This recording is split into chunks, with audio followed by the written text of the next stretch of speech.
In a world that feels increasingly synthetic, we are searching for the metallic soul that still burns with genuine passion. Explore the fusion of technology and humanity in our latest series. Click subscribe now and join the conversation about what truly makes us human today. My mother-in-law was smiling when she said it.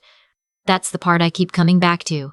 Not the words themselves, but the smile, the kind that sits too comfortably on someone's face when they've been rehearsing the moment for a long time. "We've decided the inn is going to Reeve," she said. "It just makes sense." My husband was sitting right next to her at the table. He didn't look at me. I wrapped both hands around my coffee mug and said nothing. I had known this was coming for about 14 months. I had been preparing for exactly this long. Let me back up. My name is not important. What matters is that I married into a family that had been running the Callaway Creek Inn for 3 generations. A 12-room bed and breakfast in the hill country of Central Texas. The kind of place that gets written up in travel magazines every few years and has a wait list for fall weekends. My mother-in-law, Vivian, had poured her entire adult life into that property. Her husband, before he passed, had poured in the other half. It was their monument, their legacy, their everything. I understood that from the beginning. I wasn't naive about what I was marrying into. What I didn't understand, what took me years to fully absorb, was that in Vivian's mind, I would never be anything more than the woman her son happened to bring home. My husband's name is Reeve. He's charming in the way that men who've never had to try very hard tend to be charming, effortless, surface level, and impossible to argue with in public because he always sounds so reasonable. When we met, I was 26 and working as an event coordinator at a hotel in Austin. I knew hospitality. I knew how to manage staff and budgets and guests who'd had one too many glasses of Cabernet at the rehearsal dinner. I wasn't some outsider who wandered in off the street. But that's not how Vivian saw it. The first time she introduced me to the inn's regular guests, she said, "This is Reeve's wife." Just that, not my name, not what I did. Just Reeve's wife. I smiled and shook hands and told myself it was just the first visit. She'd warm up. People take time. People like Vivian don't warm up. They just get better at pretending they might. We moved to Callaway Creek 2 years into the marriage because Vivian's knees were going and she needed help running the inn through the busy season. Reeve presented it as temporary. 6 months, maybe 8. We'd go back to Austin after that. That was 4 years ago. I became, in practice, if not in title, the person who ran that inn. I handled the bookings. I redid the website. The original one looked like it hadn't been touched since 2009, because it hadn't been. I negotiated with the linen vendor, the landscaping company, the caterer we used for weekend brunches. I hired 2 part-time staff members and trained them both. I convinced Vivian to let me add a spa package that ended up accounting for 22% of our revenue by the end of that first year. Vivian's response to all of this was to thank Reeve. At dinner in front of guests, and her weekly calls with her sister, it was always Reeve who had done the smart thing, Reeve who had the good instincts, Reeve who was really coming into his own. Reeve, who I want to be fair about here, was not entirely oblivious to this. He'd sometimes catch my eye across the table with a look that said, "I know." But knowing and doing something about it are different things, and Reeve was not a person who liked conflict with his mother. So I stopped waiting for him to say something. I started keeping records instead. This is the part people don't always understand, so I'll explain it clearly. When I redid the website, I used my personal LLC, the one I'd set up years before, back in Austin, when I was doing some freelance event work on the side. I billed the inn for the redesign and the ongoing maintenance, same as any contractor would. Vivienne signed off on it because Reeve told her it was the most cost-effective option, which it was. What neither of them fully registered in the way that people don't register paperwork when they trust the person handling it was that over the next 3.5 years I structured a series of service agreements, consulting fees, and small operational loans through that LLC, all legitimate, all documented, all signed. And when the inn's prior business partner, a silent investor named Mr. Holt, who'd held a 20% stake since Vivienne's husband was alive, decided he wanted out. He was 81, and his kids didn't want the liability. I bought his stake. I used money I had saved quietly for 2 years, money from my salary in Austin that I'd never touched, money from the freelance work, money that was mine before I ever met Reeve. The transaction went through an attorney in San Antonio. Everything was properly filed. Mr. Holt was happy to sell to someone he knew would take care of the place. He'd watched me work. I now held 20% of Callaway Creek Inn. Then, about 8 months later, Vivian mentioned, casually, in the way she mentioned things she didn't think concerned me, that she was considering updating the ownership structure. She wanted the inn to pass cleanly to Reeve. She'd been talking to an estate attorney. I went and talked to my own attorney the following week. Over the next 6 months, through a mechanism that is entirely legal and that I'm not going to detail here because honestly it involved a lot of paperwork in 2 separate holding structures, I acquired an additional 32% through a combination of documented capital contributions, deferred compensation agreements that had been sitting unsigned in a drawer for 2 years, and one very reasonable conversation with the inn's accountant, who had watched me single-handedly keep the books clean for 4 years and was not unsympathetic. I now held 52% of Callaway Creek Inn. I did not tell Reeve, I did not tell Vivienne, I did not tell anyone except my attorney and, eventually, my oldest friend from college, who called me quietly terrifying in a way that I took as a compliment. I went back to making the beds, coordinating the weekend guests, training the new hire we'd brought on for the summer, and putting out whatever operational fire needed putting out that day. I waited. The meeting happened on a Tuesday in October. Vivienne called it a family conversation, which is what she called things when she'd already decided but wanted an audience for the announcement. Her sister drove in from Fredericksburg. Reeve's cousin, a man named Aldous, who had never once set foot in the inn to help with anything but who had a loud opinion about everything, showed up with his wife. There were 7 people around the dining room table in the main house, and I made the coffee and set out the pastries, and then I sat down at the end of the table and folded my hands in my lap. Vivienne talked for about 20 minutes. She talked about legacy and family and what her husband had built and what she wanted his memory to stand for. She talked about Reeve's vision for the future. She used the phrase keeping it in the family twice, which I noted because I found it interesting that she apparently did not consider me to be in the family.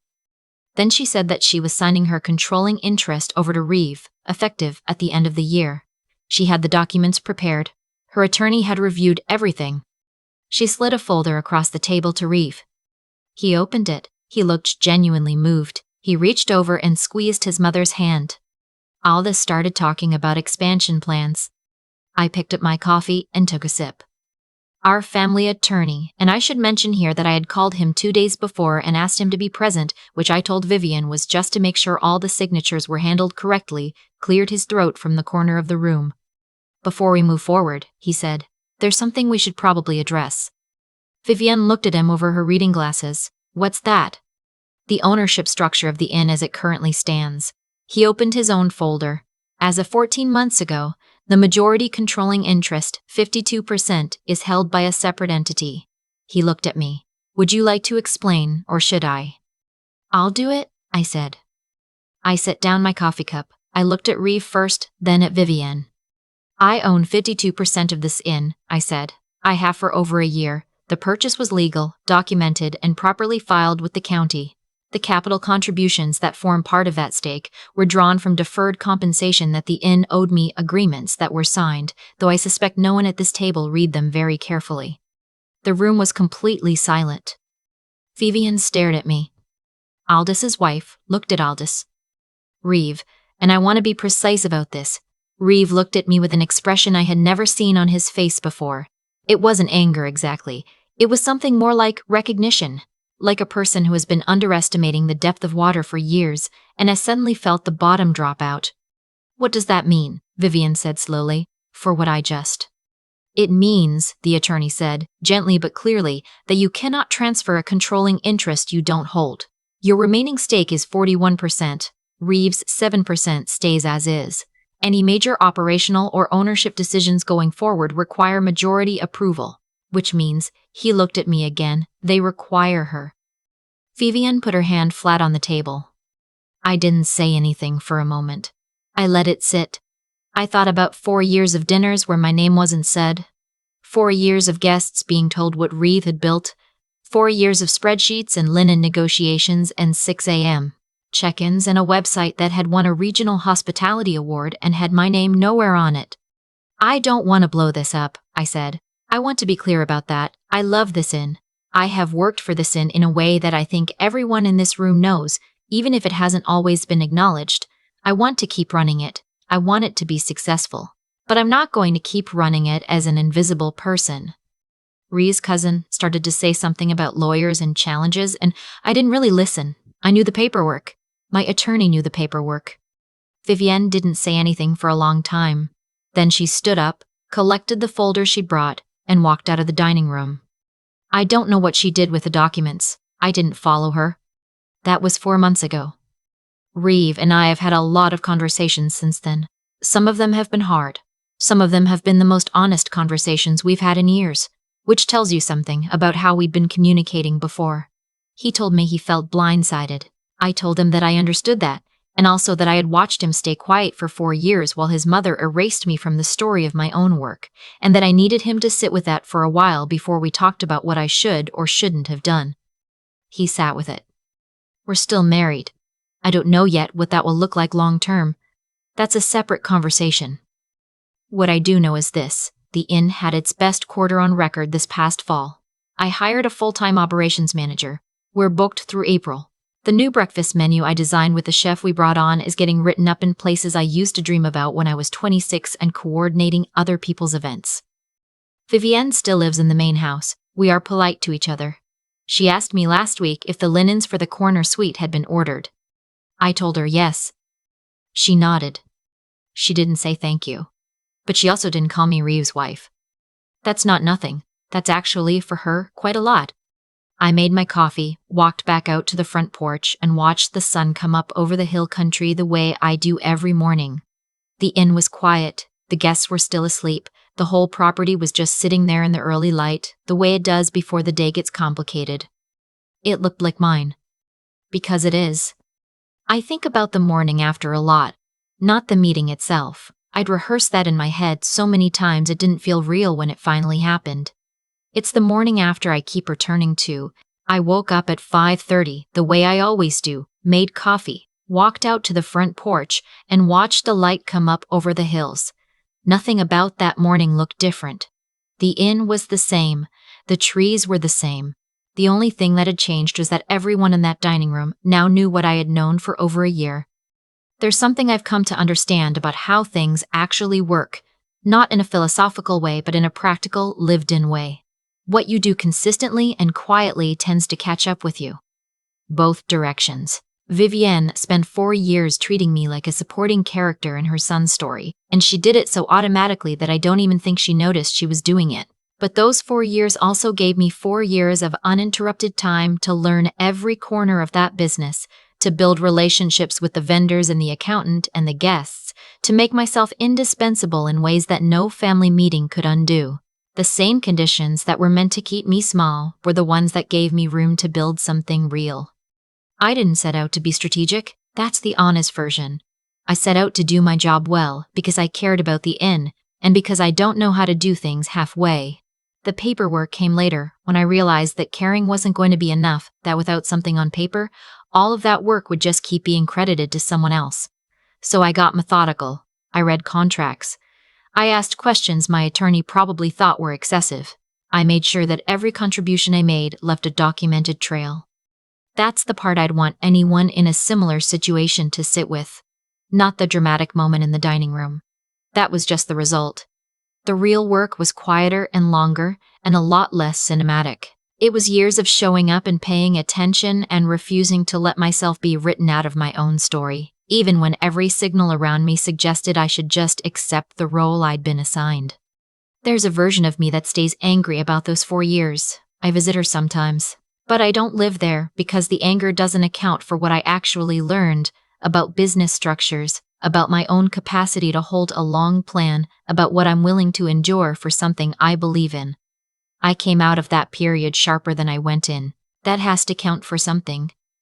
Reeve and I are still working through what the last 4 years actually were. That's its own long conversation. What I know is that I'm not waiting for anyone to acknowledge what I've built.